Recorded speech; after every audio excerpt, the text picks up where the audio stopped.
Hello everyone. So guys, एक सवाल सभी के दिमाग में आता होगा कि एसएससी जे एग्जामिनेशन 2025 होने वाले हैं। अब एग्जामिनेशन के नोटिफिकेशन भी आ जाएंगे और 5 महीने क्या सही में इस एग्जामिनेशन के लिए सफिशिएंट होते हैं? 5 मंथ में इस एग्जामिनेशन को क्लियर क्या किया जा सकता है कि नहीं? पूरे के पूरे पोर्शन को, टेक्निकल हो नॉन टेक्निकल हो, कवर किया जा सकता है कि नहीं? उसी के बारे में आज की इस वीडियो में हम जानने वाले हैं गाइज।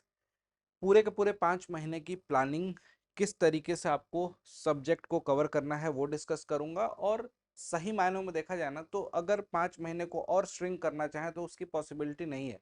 जैसा कि मैं आपको यहाँ पे दिखाने वाला हूँ, देखना यहाँ पे हमारे पास 5 महीने, 1 महीने को मैंने पूरा का पूरा रिवीजन का टाइम दिया, क्योंकि कितना भी पढ़ लो ना गाइज, जो बच्चे एग्जामिनेशन दे रहे हैं उनको पता होगा कि रिवीजन लास्ट टाइम पे नहीं होगा तो एग्जामिनेशन में सिलेक्शन नहीं होता है। रिवीजन के लिए लास्ट का मंथ, 5th मंथ जो है, उसको मैंने रिवीजन के लिए, फुल रिवीजन के लिए अलॉट किया, जिसमें आप टेस्ट सीरीज भी दोगे, मॉक टेस्ट दोगे, वीकली टॉपिक पे थोड़ा बहुत कुछ कुछ फोकस करके उसमें जो आपको टॉपिक नहीं आते थे उसको इम्प्रूव करोगे। जो 4th मंथ है ना, और मतलब बाकी के जो 4 मंथ है ना, उसमें देखिए मैंने अगर सब्जेक्ट वाइज तीन तीन सब्जेक्ट को भी बांटा है, जिसमें से 2 बड़े सब्जेक्ट, एक छोटा सब्जेक्ट, इस तरीके से हर मंथ में, तो भी हमारे पास 4 महीने लग जाएंगे पूरे के पूरे सिलेबस को कंप्लीट। जैसे सिविल इंजीनियरिंग में 12 पोर्शन है, 12 टॉपिक, 12 सब्जेक्ट्स हैं जिनको आपको कवर करना होता है, और वो अपने आप में बड़े बड़े सब्जेक्ट्स हैं। तो ऐसा नहीं है कि वहां पे आपको बेसिक्स क्लियर नहीं होंगे। आप बेसिक्स को क्लियर करना, पढ़ना और क्वेश्चन लगाना, ये सब कुछ आपको करना पड़ेगा उसी मंथ में, जिस मंथ में उस सब्जेक्ट की प्लानिंग की हो।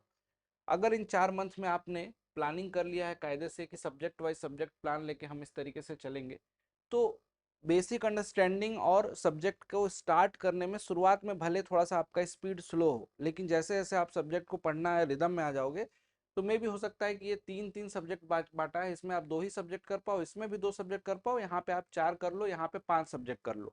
ऐसा भी होता है, स्पीड आपकी बूस्ट हो जाती है जब एग्जामिनेशन बहुत करीब होते हैं। लेकिन कुल मिला के जो एकदम ऑथेंटिक इंफॉर्मेशन है वो आपसे शेयर कर रहा हूँ गाइज। 4 से 5 महीने में बच्चों ने एग्जामिनेशन क्लियर किया है। अब आपके दिमाग में ऐसा लगता होगा कि सर क्या 12 के 12 सब्जेक्ट पूरी तरीके से स्ट्रांग हो जाएंगे? नहीं करने हैं पूरी तरीके से स्ट्रांग। जो सब्जेक्ट, कुछ सब्जेक्ट ऐसे हैं जिनको आपको बस इतना पढ़ना है कि उसमें से सेलेक्टेड टॉपिक्स की नॉलेज है, आपको वहां से क्वेश्चन आएगा तो आपसे हो जाएगा, उसमें उतने इन डेप्थ में क्वेश्चन पूछा नहीं जाता है।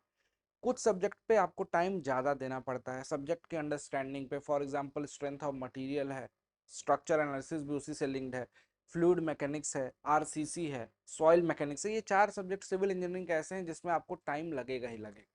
कुछ सब्जेक्ट ऐसे हैं जिसमें आपको टाइम उतना ज़्यादा नहीं लगेगा, लेकिन बार बार रिवीजन की प्लानिंग करनी होगी, जैसे इन्वायरमेंट हो गया, बिल्डिंग मटेरियल हो गया। इन सब में बार बार रिवीजन, जे एग्जाम के पर्सपेक्टिव से बोल रहा हूँ, अदरवाइज तो पढ़ने को तो बहुत कुछ है इसमें। तो इस तरीके से आपको अपने गोल को डिसाइड करते हुए प्लानिंग करनी होगी, जिसमें आपका प्रीवियस ईयर के क्वेश्चंस भी लग जाएं और सब्जेक्ट्स भी लग जाएं। इसका स्क्रीनशॉट भी ले सकते हो अगर आप प्लान कर रहे हो तो। रही बात सब्जेक्ट वाइज, तो देख सकते हो ये पूरे के पूरे सब्जेक्ट हैं, इनमें से तीन तीन सब्जेक्ट, जिसमें से 2 मेजर सब्जेक्ट, एक माइनर सब्जेक्ट, इस तरीके से आप कंबाइंड क्लब कर सकते हो। मे भी हो सकता है किसी को कुछ सब्जेक्ट पहले से ही आते हों, उसके लिए वो एक एड ऑन हो जाएगा। जैसे कि आपको सपोज करो 4 सब्जेक्ट में बहुत ज़्यादा प्रॉब्लम नहीं है, तो आप वहाँ क्वेश्चन प्रैक्टिस ही भी टाइम दोगे, उसके अलावा बाकी के सब्जेक्ट को टारगेट कर सकते हो। तो किसी भी हाल में आपको ये टारगेट रखना है कि सर 4 मंथ में, 4 मंथ में आपके पूरे के पूरे सब्जेक्ट की लर्निंग बाकी ना रहे, उसमें जो जो पोर्शन आपका वीक है, वो वीक पोर्शन आपका वीक ना रहे, उसको आपने पढ़ लिया हो। क्वेश्चन प्रैक्टिस भी साथ में चलती रहनी चाहिए। क्वेश्चन प्रैक्टिस तो ऐसा समझ लो कि क्वेश्चन प्रैक्टिस नहीं रहेगी तो इस एग्जामिनेशन में, जेई के एग्जामिनेशन में, कितना भी एफर्ट डाल लें आप, आपको लास्ट में एफिशिएंसी नहीं मिलती है। आपको लगता है कि एग्जामिनेशन में सर आते हुए क्वेश्चन छूट गए, या एग्जामिनेशन के पेपर को पूरा कंप्लीट देख ही नहीं पाया। तो वो काम नहीं करना है। स्टेप वाइज स्टेप आपको हर वीक का टारगेट बनाना है। लगभग 6 से 8 घंटे की आपकी पढ़ाई बहुत जरूरी हो जाती है। इतना आप कम से कम पढ़ोगे तब जाके आपके जो सब्जेक्ट पे कमांड है वो धीरे धीरे स्ट्रांग होती जाएगी, मजबूत होती जाएगी, पकड़ मजबूत हो जाएगी। ठीक। और वीक में आपको टेस्ट वगैरह जैसे मैंने बोला है उसको प्लान कर लीजिएगा। फॉर एग्जांपल जैसे कि आपने बिल्डिंग मटेरियल सर्वेइंग और आरसीसी को प्लान किया है कि 1st मंथ में क्लियर करना है, तो आपको ऑब्वियस सी बात है कि जो बड़ा सब्जेक्ट है उसमें लगभग 8 से 9 दिन लग सकते हैं, बाकी सब्जेक्ट में 4 से 5 दिन लगेंगे, कुछ सब्जेक्ट में 4 दिन लगेंगे। तो उस हिसाब से प्लान करके, और उसके बाद स्टैंडर्ड बुक्स अगर आपके पास हैं, या फिर अगर हमसे जुड़े हो तो देखो और एफर्ट आसान हो जाएगा। नोट्स वगैरह सब मैं प्रोवाइड करा देता हूँ। नोट्स वगैरह आपको मिल जाएंगे, उसी नोट से पढ़ना है, सेलेक्टेड नोट्स है, सेलेक्टेड टॉपिक्स हैं, बहुत इधर उधर की चीज़ें नहीं पढ़नी है। जो एग्जामिनेशन की रिक्वायरमेंट है, हम 7-8 सालों से पढ़ा रहे हैं, तो हमें पता है कि एग्जामिनर कहाँ से क्वेश्चन पूछता है, तो उस हिसाब से आपको नोट्स भी प्रोवाइड करा देते हैं क्लासेज में पढ़ाते समय। रही बात बाकी के, तो इस तरीके से सब्जेक्ट वाइज प्लानिंग आपने कर लिया है। लास्ट मंथ में रिवीजन में आपको क्वेश्चन प्रैक्टिस टेक्निकल के तो करने ही है, नॉन टेक्निकल के भी रिवीजन्स करने हैं। नॉन टेक्निकल के रिवीजन्स यानी कि करंट अफेयर हो गया, रीजनिंग की प्रैक्टिस हो गई, और ये जो पूरा टेक्निकल का बताया है ना, उसमें रोज आधे घंटे, लगभग आधे घंटे आपको रीजनिंग के क्वेश्चन प्रैक्टिस के लिए निकालना है। जो भी आप अलॉट कर रहे हो टाइम 7 घंटे का, तो सपोज करो कि हाफ आवर, आधे घंटे का, 30 मिनट का टाइम आपको रीजनिंग के क्वेश्चन प्रैक्टिस, ये आपको सच में बिलीव नहीं करोगे, 50 में 50 नंबर दिलाता है। रीजनिंग ऐसा पोर्शन है एग्जामिनेशन में, पूरे फुल मार्क्स दिलाता है। लेकिन वही फुल मार्क्स लाने में कुछ लोग 1 घंटा लगा देते हैं, कुछ लोग 40 मिनट में कर लेते हैं 30 क्वेश्चन, 50 क्वेश्चन, और कुछ लोगों के और भी ज़्यादा टाइम लग जाता है, जिसकी वजह से पेपर छूटता है। तो वही आपको मैनेज करना है। वो कैसे आएगा? जब आप प्रैक्टिस लगातार कर रहोगे। कंप्लीट रिवीजन कैसे करें ये भी सोचते हैं लोग, तो इसके लिए शॉर्ट नोट्स अगर आपके पास होंगे तो लास्ट टाइम पे आपके पास नोट्स होंगे, शॉर्ट नोट्स होंगे तो लास्ट टाइम पे रिवीजन आपका आसान हो जाएगा। रैंडम पढ़ते हुए चलोगे, कुछ नोट्स नहीं बनाओगे, पीडीएफ रखोगे, वो आपके लिए डिफिकल्ट होता जाएगा समय के साथ। तो इस चीज़ का आपको ख्याल रखना है कि ऐसी नौबत ना आए। साथ ही साथ बोलूँगा कि हाँ, अगर आपको डेडिकेटेडली पढ़ना है, आपके लिए एक फाउंडेशन बैच इसी 5 मंथ को टारगेट करते हुए स्टार्ट किया जा रहा है अड्डा 24/7 एप्लीकेशन पे, और बहुत ही अफोर्डेबल बैच, सबसे कम प्राइस का फाउंडेशन बैच बोल सकते हो, संकल्प। क्योंकि यहाँ पे सबका संकल्प यही है कि एसएससी जेईई 2025 में सिलेक्शन। तो सिविल इंजीनियरिंग का ये बैच है, इसमें आपको इनरोल करना है, बाकी ब्रांचेस के लिए भी अवेलेबल है। ये बैच स्टार्ट हो रहा है 12 तारीख से, 12 जून से।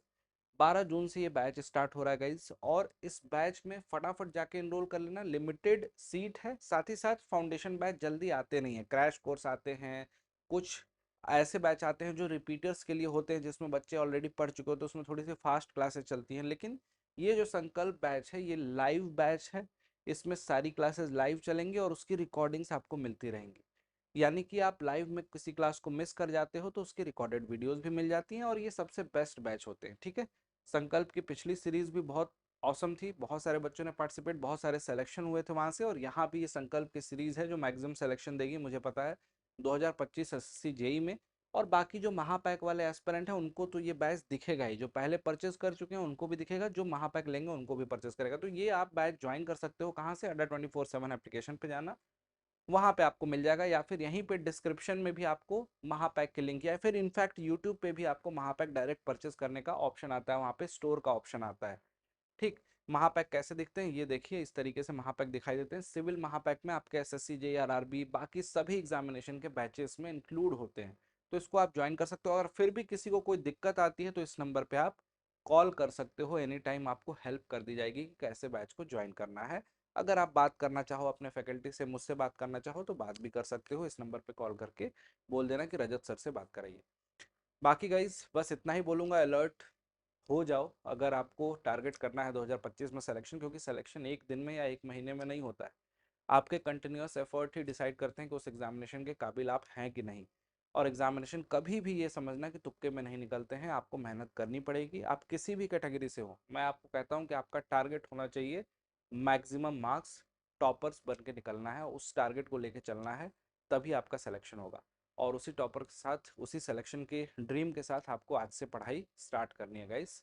उम्मीद करता हूँ बैचेज में आपसे मुलाकात भी होगी और आप लोगों के साथ मजा आएगा पढ़ के। ठीक है, okay guys, thank you so much, bye bye, take care.